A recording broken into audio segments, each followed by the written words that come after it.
J'ai voulu passer juste 5 minutes pour introduire la dernière partie de cette journée consacrée au musée de Dieppe, au château-musée et à l'occasion de ce centenaire, pour poser un petit peu les questions du château-musée qui ont déjà été évoquées par Pauline Jossic et Anne Thomas sur le plan technique, Pauline Jossic sur le plan muséographique, en vous proposant simplement en guise d'introduction 4 vues de châteaux, musées qui me sont venus à l'esprit. Évidemment, il y en a beaucoup d'autres sur le territoire français, et quand on parle de château-musée, il y a aussi toutes autres sortes de monuments historiques qui sont aujourd'hui occupés par les musées et qui posent sensiblement les mêmes problématiques, à la réserve près peut-être du caractère défensif que sont censés offrir les châteaux, et qui participent d'une archéologie plutôt militaire à la base que, par exemple, édifices religieux ou autres type archevêchés comme à Strasbourg, par exemple, ou dans d'autres lieux. Voilà, donc j'ai simplement voulu vous proposer ce paysage de 4 images, 2 locales en Normandie, à droite, avec le château de Flers dans l'Orne, par exemple, qui est un château plutôt de type seigneurial et récent, en tout cas, je ne sais pas si c'est le 17e ou plutôt 17e, j'imagine. Et puis, bien entendu, le château de Caen que nous commenterons Jean-Marie Lévesque et Alban de Foix dans cette dernière partie. Et puis, je voulais évoquer également, un peu plus loin de nous, Boulogne-sur-Mer, qui, un petit peu de la même manière que Dieppe, est un château dans la ville qui la domine, et bien entendu, par destination, dirais-je, mais qui n'est peut-être pas exactement, bien que situé dans une ville portuaire, situé face à la mer. Et un dernier château que je tiens à évoquer, parce qu'il s'interroge en ce moment même sur ces questions-là de cohabitation entre château et musée, c'est le château de Nemours, château-musée de Nemours, donc qui lui fête ses 120 ans d'existence, et aujourd'hui même ils ouvrent une exposition, comme nous le faisons à Dieppe, sur du vieux château au château-musée, 1903-2023, une exposition anniversaire, donc vous voyez, qui se pose exactement les mêmes questions, et le 13 février prochain, en 2024, donc ils organisent une journée professionnelle, comment faire cohabiter un musée dans un monument historique. Évidemment, ce sont ces questions que nous nous posons tous, conservateurs, directeurs d'établissements du même type, avec cette difficulté en effet de faire vivre alors la gestion du monument, l'évolution de l'établissement culturel qui est le musée qui s'est installé dedans, et potentiellement, et on l'a vu ce matin, le caractère archéologique des bâtiments. Et c'est ce qui va nous préoccuper cet après-midi, c'est-à-dire qu'on l'a vu, une des diapositives de Pauline tout à l'heure, montrait par exemple le salon Camille Saint-Saëns qui a été rénové en fin 2021-2022 et qui nous a permis de découvrir une ancienne niche qui elle-même était une ancienne cheminée du château et qui avait fini par être rebouchée, qu'on a redécouverte à l'occasion de la remise en peinture de cette pièce. Et je pourrais vous faire une autre intervention sur toutes les observations archéologiques qui sont faites systématiquement sur le monument à l'occasion des moindres travaux qui y sont effectués. Donc voilà, je voulais juste situer ce paysage avant d'aborder les discussions. Je ne sais pas, Guillaume, si toi tu voulais rebondir sur ce que je viens de dire. Non, ce qui est intéressant, c'est que, alors, là, moi, je ne connais pas tous les châteaux, mais là, celui de Boulogne-sur-Mer, j'y étais récemment, il a quelque chose de très semblable avec celui de Dieppe, c'est que c'est des collections extrêmement variées, et en même temps, effectivement, c'est un château. Voilà.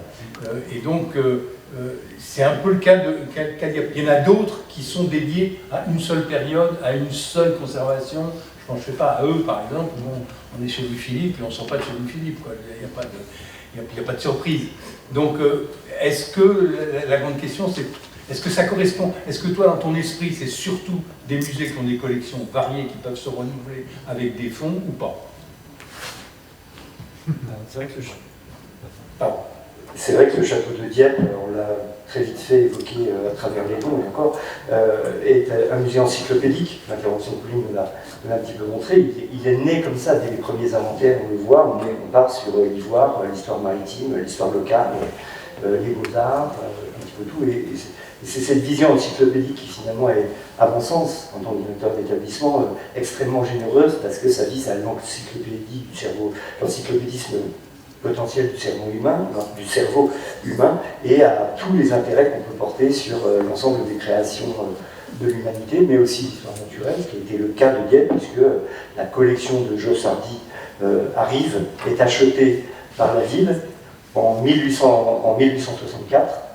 On a vu, l'inventaire du musée commence en 1863 et le classement du château intervient en 1862. Donc on est sur une fourchette très courte où on a cette sorte de concentration vers la création du musée et, encore une fois, un musée de type encyclopédique qui vise à brasser ce que l'histoire de Dieppe, Christophe Manœuvrier nous l'a évoqué tout à l'heure par son intervention sur l'importance du port de Dieppe dans le paysage français, normand et mondial quelque part, en évoquant, on pourrait évoquer ici les cartes arabes qui mentionnent Dieppe au XIIIe siècle par exemple, qui montrent l'importance du port de Dieppe dans une géographie très large. Et c'est dans cet esprit-là que le musée développe. Alors, on va continuer de se développer, la question des réserves, on l'a évoqué tout à l'heure, la potentiel accroissement des collections.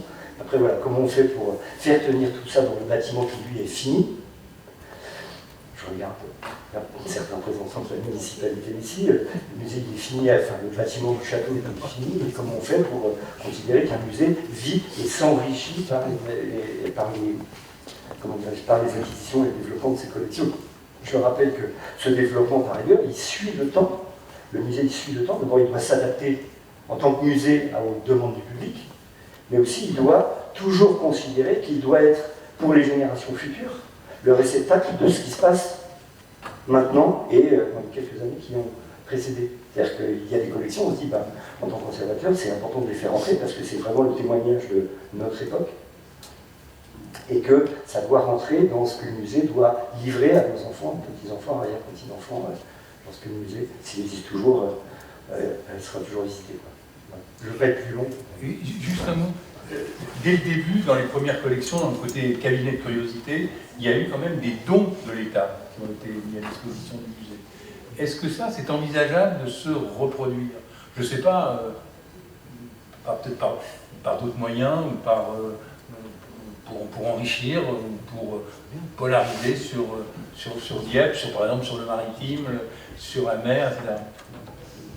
L'État a été effectivement présent à la création du musée, il a toujours déposé, jusque dans les années tout à fait récentes, un certain nombre d'œuvres, de documents.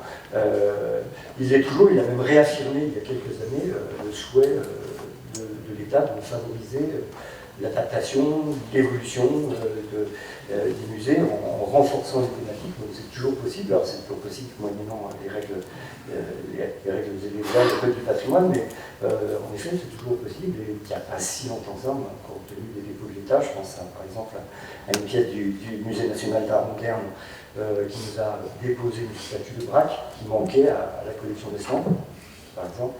Et je pourrais citer d'autres exemples. Il y a aussi la question des MNR qui se pose sur les dépôts d'œuvres spoliées pendant la guerre qui sont confiées au service de l'État et qui nécessitent d'être montrées, diffusées auprès du public en les exposant dans les musées, pas seulement les musées nationaux, mais aussi les musées territoriaux. Voilà. Trop long. Une question. Oui. Pour laisser la place au... Pierre, tu parles de dépôt de l'État, mais c'est donc provisoire. Est-ce qu'il y a des dons définitifs? Non, l'État ne donne pas, il dépose. Après, alors, à la réserve que la loi de musée de 2002, transférée dans le Code du patrimoine, a prévu de transférer les collections déposées avant 1910 aux collectivités qui ont été les dépositaires depuis la date de leur dépôt. Et donc ces transferts de propriété ont pu se faire et le musée de Dieppe a profité de cette disposition pour, je crois, une vingtaine de pièces maîtresses, dont par exemple le buste de Jean Hugo, qui était un dépôt de l'État qui aujourd'hui est devenu propriété pleine de la ville de Dieppe, son musée. On va passer